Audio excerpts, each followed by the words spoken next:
నా పేరు కర్రాజయ్యమ్మ. ఎస్పీఎస్ఆర్ నెల్లూరు జిల్లా జలదంకి మండలం జలదంకి పిఎస్సీలో పనిచేస్తున్నాను.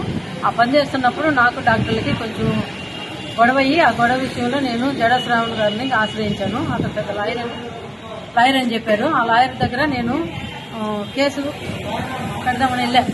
ఎందుకంటే ఎస్సీ అట్రాసిటీ కేసు కూడా కాలేదు కాబట్టి శ్రావణ్ గారు ఏదో గొప్పగా చెప్తున్నారు కాబట్టి ఆ శ్రావణ్ గారి దగ్గర ఆశ్రయించి ఏమైనా న్యాయం చేస్తాడేమోనని ఇక్కడ గాంధీనగర్లో ఉన్నటువంటి విజయవాడలో ఆఫీస్కి వచ్చి నేను కంప్లైంట్ ఇచ్చాను. కంప్లైంట్ ఇస్తామా ఇది కేసు అవుద్ది అని అన్నారు. కానీ కేసు అవుద్దన్నప్పుడు ఎస్సీ ఎస్టీ వాళ్ళకి మాత్రం ఒక పేమెంట్ అది 50,000 తక్కువ తీసుకొని అన్నారు. తర్వాత అదర్ క్యాస్ట్లకు అయితే ₹1,00,000 అని చెప్పారు. సరే సార్ ప్రస్తుతానికి నేను ఒక 10,000 తెచ్చుకున్నాను, 10,000 తీసుకోండి, తర్వాత నేను మిగతా 40,000 ఇంటికెళ్ళి ఫోన్ పే చేస్తానంటే అసలేం ససేమిలో ఒప్పుకోలేదు. ఒప్పుకోకుండా 50,000 వేసిన దాకా నేను కేసు టేకప్ చేయను అన్నారు.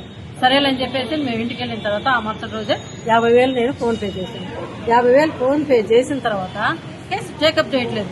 నెలలు రోజులు గడిచిపోతున్నాయే తప్ప అతను కేసు ఏం ముందుకు రానివ్వట్లేదు.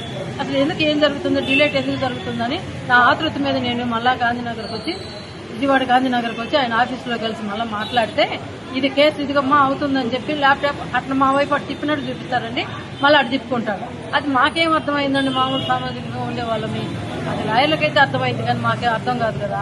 అందుకని సార్ ఏమైంది, మీ గురించి చాలా గొప్పగా విని మీ దగ్గర కేసు ఇస్తే ఇట్లా డిలేట్ చేస్తున్నారు, ఏంటి సార్ పరిస్థితి అని చెప్పారు. కానీ అతను ఏమీ టేకప్ చేయలేదు. నేను ఇచ్చిన ఫార్మేట్ మొత్తం ఇదిగో ఇట్లా పలానా వచ్చి కేసు పెట్టిందని మళ్ళీ డాక్టర్లకి ఇంటిమేషన్ తెలియజేసి అతను వాళ్ళతో కుమ్మక్కైపోయి నా కేసు డిలేట్ చేశారు. సార్ నేను కేసు మాట్లాడుతున్నాను కదా, 50,000 ఇచ్చాను కదా, 50,000 ఇచ్చినప్పుడు నా కేసు టేకప్ చేయకుండా నన్ను ఎందుకు ఇబ్బంది పెడుతున్నారు సార్ అని చెప్పినంటే లేదు మళ్ళీ నాకు ₹1,00,000 ఇస్తే కనుక నేను టేకప్ చేస్తానన్నారు. మళ్ళీ ₹1,00,000 తీసుకున్నారండి. ₹1,00,000 తీసుకొని సరే టేకప్ చేస్తానన్నారు. కానీ మళ్ళీ నెలలు జరుగుతూనే ఉన్నాయి. ప్రతి నెల నేను నా భర్త వస్తూనే కేసు విషయం అడుగుతూనే ఉన్నాను. కానీ శ్రావణ్ గారు ఏమి సమాధానం ఇవ్వట్లేదు. ఆ కేసు విషయం అయితే అసలు రావుతుంటున్నారు. నా దగ్గర డబ్బులు తీసుకొని 50,000 ఫోన్ పే చేసుకుని ₹1,00,000 డబ్బులు తీసుకొని నా కేసు టేకప్ చేయనని డాక్టర్లతో కుమ్మక్క అయిపోతే నాకు ఎంత బాధగా ఉంటుంది. జడ శ్రావణ్ గారు చేసినంత మోసం అండి. న్యాయమే జరగలేదు. న్యాయం చేస్తానని అన్యాయమే చేశారు. న్యాయం అనే మాట లేదు అతని దగ్గర, పేరుకి మాత్రం అంటాడే కానీ అది న్యాయమే లేదు. తర్వాత నేను ఎన్ని రోజులు అయినా ఎదురు చూస్తున్నాను కానీ అతను డబ్బులు అడిగినప్పుడల్లా మా మీద దుర్బాబు పంపిస్తున్నారు. అతను సెక్యూరిటీ గార్డ్స్ కానీ వాళ్ళ దగ్గర ఉండే వాళ్ళు కానీ స్టాఫ్ కానీ వాళ్ళు లోపలికి సరేనని ఇంకా మా కేసు కాకపోయినా పర్లేదు సార్ ఎన్ఓసీ అన్నా ఇవ్వమని అడిగాను.